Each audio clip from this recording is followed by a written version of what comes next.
Bonjour à tous et à toutes, bienvenue sur la chaîne Brody Books. Alors comme vous vous en doutez en voyant ma tête, je ne suis pas Clélia, loin de là. En fait je m'appelle Angélique, j'ai 21 ans et je suis la correspondante de Clélia depuis maintenant plusieurs mois. Que vous dire d'autre? On s'est rencontrés sur Livre Addict, on a échangé beaucoup de lettres et comme on a la littérature comme passion commune parmi beaucoup d'autres bien sûr, on a décidé de faire des petits échanges littéraires. Par exemple, il y a quelques mois, elle vous avait présenté La maîtresse de Rome de Kate Quinn, qu'elle a beaucoup aimé, et c'était un roman que nous avions décidé de lire toutes les deux. Alors pour cette nouvelle expérience, Clélia a une idée assez originale, donc bravo Clélia, à savoir échanger nos rôles.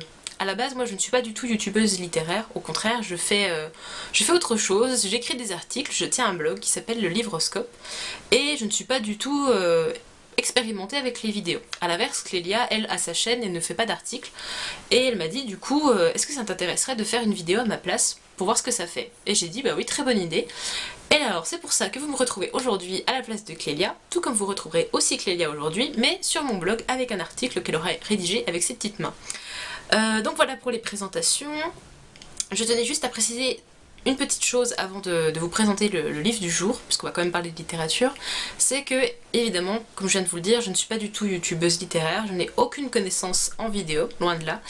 Donc si ma vidéo est un petit peu désordonnée, si je bafouille, si je dis des choses que je ne devrais pas dire, ou si je... Voilà, si ça va pas, je vous prierai de m'excuser parce que je ne suis, encore une fois, pas du tout une professionnelle, et donc je vais vous demander votre clémence pour cette vidéo qui, je l'espère, vous plaira quand même. On va donc passer à notre livre du jour qui va paraître de façon incroyable sur l'écran, donc le voici. Il s'agit du roman Nord et Sud d'Elizabeth Gaskell, ou North and South pour ceux qui le chercheraient en VO. Et on l'a choisi tout simplement parce que c'est un livre qui est à la fois historique et aussi un classique. Et on aime beaucoup ces deux genres-là avec Clélia. Et en plus on a vu vraiment beaucoup d'avis très positifs sur les blogs ou les sites comme Livre Addict ou Babelio, et du coup on s'est dit qu'il avait de très fortes chances de nous plaire. Alors en ce qui concerne l'intrigue, que je vais essayer de vous résumer du mieux que je peux, ce qui ne va pas être facile étant donné que le livre est assez épais et qu'il se passe beaucoup de choses, nous découvrons donc l'histoire de Margaret Hale, qui est une jeune femme qui vit en Angleterre à l'époque de la révolution industrielle.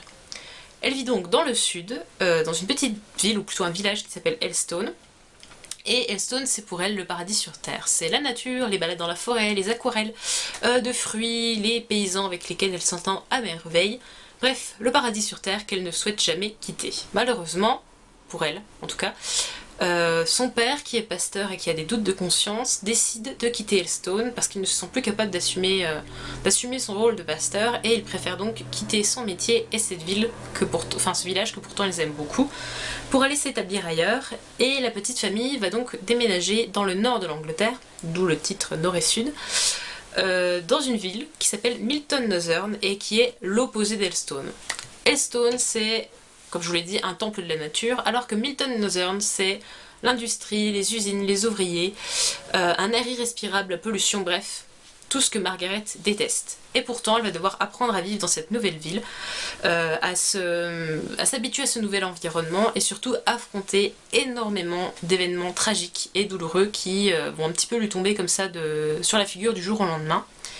Et Margaret n'aura pour allié que John Thornton, qui est un riche industriel de Milton Northern, allié mais en même temps ennemi, puisque les deux héros ne s'entendent pas du tout, ils ne peuvent pas se supporter, c'est dit à plusieurs reprises, ils s'énervent mutuellement, mais elle ne va voir que lui comme soutien dans cette nouvelle vie et dans ses tragiques aventures. Qu'ai-je donc pensé de Nord et Sud? Avant tout, je voulais faire un petit aparté sur l'auteur, Elizabeth Gaskell, parce que donc j'ai fait des recherches pour savoir qui elle était, ce qu'elle avait écrit d'autre, et à ma grande surprise, je me suis aperçue qu'elle était non seulement une auteure avec une belle bibliographie, avec beaucoup de talent et beaucoup d'admirateurs, mais en plus de ça, elle est considérée par beaucoup comme une auteure emblématique de la littérature britannique. Donc vous m'excuserez, il y a quelque chose qui cloche dehors, ça doit être l'église, c'est ça de vivre à la campagne, désolée. Donc voilà, figure emblématique de la littérature britannique. Ce qui m'étonne parce que en 3 ans de licence d'anglais, je n'en ai jamais entendu parler. Pourtant, après avoir lu Nord et Sud, je suis convaincue que c'est une auteure de grand talent et qui mériterait d'avoir sa place en cours, mais je n'en ai ni entendu parler, ni en littérature, ni en histoire, et ça m'étonne profondément. Cette année, j'ai fait pendant 6 mois la révolution industrielle en Angleterre, et même pas on l'a mentionné, donc ça me surprend beaucoup. Et voilà, je voulais savoir si c'était quelque chose qui me concernait uniquement mon université, mon cursus de licence, ou si d'autres étudiants n'en avaient pas parlé non plus. Alors si vous êtes étudiant en anglais, merci de me dire si vous avez vu Elisabeth Gaskell en cours ou pas. Voilà, ça m'intéresse. Donc voilà, c'était pour mon petit aparté surprise, étonnement, Elisabeth Gaskell, voilà. Qu'ai-je donc pensé du roman? J'en ai pensé beaucoup de bien, à vrai dire. J'ai beaucoup aimé. Il y a beaucoup de points qui m'ont plu. Alors, on va faire ça de façon assez listée.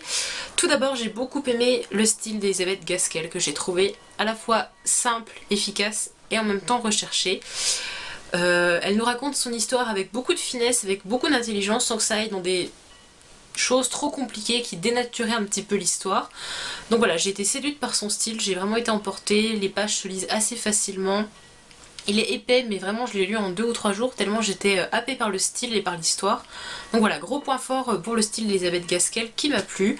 Et je sais d'avance que je relirai un autre de ses romans parce que c'est vraiment quelque chose que j'ai adoré. Et quand j'aime la plume d'un auteur, je n'hésite pas à lire d'autres de ses romans. Donc voilà pour le style. J'ai aussi beaucoup aimé ses personnages, donc ils sont assez nombreux. Bon, on a Margaret et John qui sont un peu on va dire le couple phare du roman, mais il y a beaucoup d'autres personnages.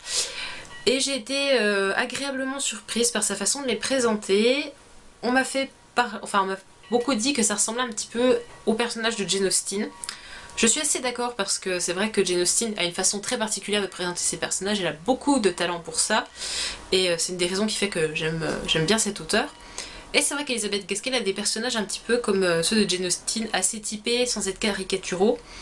Et du coup c'est quelque chose que les gens qui aiment Jane Austen aimeront aussi dans le roman. Les personnages risquent de vous plaire. Bon, après c'est pas une garantie à 100%, mais voilà, ça risque de vous plaire. Néanmoins, alors on m'a aussi beaucoup dit que Margaret et John ressemblaient à Elisabeth et Monsieur Darcy. Pour le coup, je trouve que Monsieur Darcy est quand même beaucoup plus charismatique et beaucoup plus intéressant que John. Donc Darcy 1, John 0. Voilà, désolée pour lui. Voilà en ce qui concerne les personnages, j'ai une mention spéciale à faire à Margaret, que j'ai adorée. Je suis très sensible aux héroïnes qui sont à la fois féminines, courageuses et humaines. Ce que je veux dire par là, c'est que Margaret, voilà, on la voit affronter des choses assez horribles. Personnellement, si j'affrontais la moitié de ce qu'elle vit, je me roulerais en boule dans un coin de ma chambre, je me cacherais sous une couette et j'attendrais que les choses s'arrangent toutes seules. Hein. Vraiment, elle vit des trucs assez... Voilà, assez surprenant, on va dire, assez dramatique, qui lui arrive tous en même temps. En plus, c'est pas comme si elle avait chaque chose en même temps, non, c'est bam, tout d'un coup. Et voilà, j'admire beaucoup ce personnage parce qu'elle est en même temps très forte, très courageuse, on la voit affronter les choses avec beaucoup de logique et de calme. Et en même temps, elle reste quand même humaine, on la voit craquer, on la voit en avoir marre, on la voit fatiguée, se coucher sur son lit, dire c'est bon, je me lève plus, je laisse les choses se faire toutes seules. Donc voilà, c'est un personnage que j'ai beaucoup aimé et qui m'a beaucoup plu, c'est un des gros points forts du livre selon moi. Ensuite l'intrigue est elle aussi très fournie, on ne s'ennuie pas, vraiment voilà on passe d'une chose à l'autre, il y a beaucoup de rebondissements et c'est quelque chose que j'ai beaucoup aimé, j'aime pas m'ennuyer quand je lis un livre. Et là, non ça va, c'est passé tout seul, j'ai vraiment pas eu de problème avec l'intrigue. L'histoire aussi est très présente, la révolution industrielle joue un rôle très très important et c'est quelque chose que j'ai au final assez bien aimé. À la base je suis pas très fan de la révolution industrielle, c'est pas une période qui me passionne plus que ça, mais là c'est bien utilisé. Elisabeth Gaskell ne s'en sert pas juste comme d'une toile de fond, elle s'en sert aussi comme d'un moteur.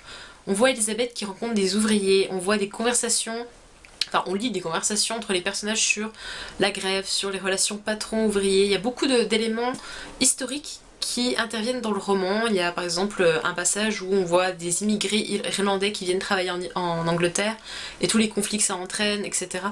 Il y a beaucoup de points historiques qui sont bien abordés, bien utilisés et du coup très intéressants.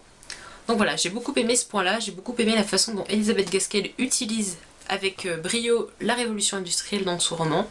Donc voilà, parfait. Si j'avais des points négatifs à relever, j'en aurais quand même deux.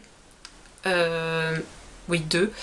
Le premier, c'est les dialogues un petit peu redondants quand on parle des ouvriers. Alors, on a des ouvriers dans ce roman qui sont des personnages assez importants, et on a beaucoup de passages où Margaret discute avec John, ou d'autres personnages discutent entre eux, sur la condition de l'ouvrier. et personnellement ça m'a un petit peu gonflé à un moment parce que au bout de la 5 ou 6e discussion sur le monde ouvrier, discussion assez redondante là encore, j'en avais un petit peu marre, je me suis dit bon d'accord ils ont tout dit, est-ce que ça va s'arrêter, est-ce qu'on va passer à la suite? C'est des passages assez rares, qui sont relativement courts, mais qui m'ont un petit peu gonflé. Je pense que ça m'a gonflé parce que juste avant j'avais lu Germinal d'Émile Zola, et j'ai beaucoup aimé d'ailleurs, mais voilà, Germinal c'est aussi sur le monde ouvrier, donc lire 2 livres coup sur coup sur le monde ouvrier, sur les guerres, sur les grèves, pardon, les révoltes, la faim, etc., la misère, je crois que ça m'a... J'ai un petit peu fait une overdose. Après, je pense que j'aurais lu le roman indépendamment de Germinal, ça m'aurait pas autant frappé. Donc voilà, je suis un petit peu influencée par ma lecture précédente pour le coup. Mais voilà, je tenais quand même à le préciser parce que ça m'a un petit peu rebuté quand même. Et l'autre point que j'ai un petit peu... regretté, c'est le fait que j'ai deviné très vite la fin. Je crois que à la 200e page, même pas, je me suis dit ah, ça va finir comme ça. Et c'est vrai, ça finit comme ça. Je vais pas vous spoiler la fin parce que voilà, je suis pas comme ça. Et je suis pas non plus quelqu'un de très doué pour deviner les fins. Je regarde un polar, je regarde une série policière, je ne trouve jamais qui est l'assassin, c'est pour vous dire. Et là, ben non, j'ai trouvé la fin assez facilement. Donc je sais pas si c'est parce que j'ai lu beaucoup de romans de ce genre-là ou quoi, ou si je suis aussi influencée par Jane Austen.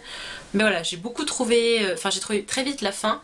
Et ça m'a un petit peu déçue, ça m'a pas non plus gâché le plaisir de la lecture parce qu'entre le moment où j'ai deviné et la fin, il s'est passé énormément de choses que je ne pouvais pas prévoir et que je n'avais pas imaginé arriver. Et donc du coup, ça m'a pas gâché la lecture, mais j'étais un petit peu déçue de me dire ah, quand même, ça va finir comme ça, c'est dommage. J'étais un peu déçue, j'aurais été plus surprise si elle avait fait un twist final, un truc un peu surprenant et inattendu. Mais non, j'ai deviné assez vite la fin, à mon grand regret. Pour finir, je vous recommande donc fortement la lecture de Nord et Sud, qui est vraiment pour moi un mini coup de cœur, on va dire. J'ai beaucoup aimé le lire et je pense qu'il plaira à toutes les personnes qui aiment la littérature historique, la littérature britannique, le côté un petit peu de Jane Austen, etc. Si vous aimez ça, n'hésitez pas et foncez lire Nord et Sud parce qu'Elisabeth Gaskell mérite vraiment d'être plus connue. Donc voilà, si vous avez déjà lu ce roman, n'hésitez pas à me dire ce que vous en avez pensé en commentaire ou à me laisser des suggestions de lecture aussi parce que ça je suis preneuse. Je voulais juste remercier Clélia qui m'a poussée à faire cette vidéo, donc voilà, merci beaucoup à toi Clélia et je t'adore. Merci aussi à mon frère qui va m'aider à la monter et à faire les trucs un petit peu techniques. Merci à ma soeur d'avoir été mon assistante. Merci à Sylvain pour ses conseils avisés. Et surtout merci à vous d'avoir regardé ma vidéo en espérant qu'elle vous a plu. Donc voilà, je vous dis à très bientôt, probablement sur mon blog et pas sur une vidéo. Et voilà, continuez à suivre Clélia parce qu'elle le mérite. Au revoir!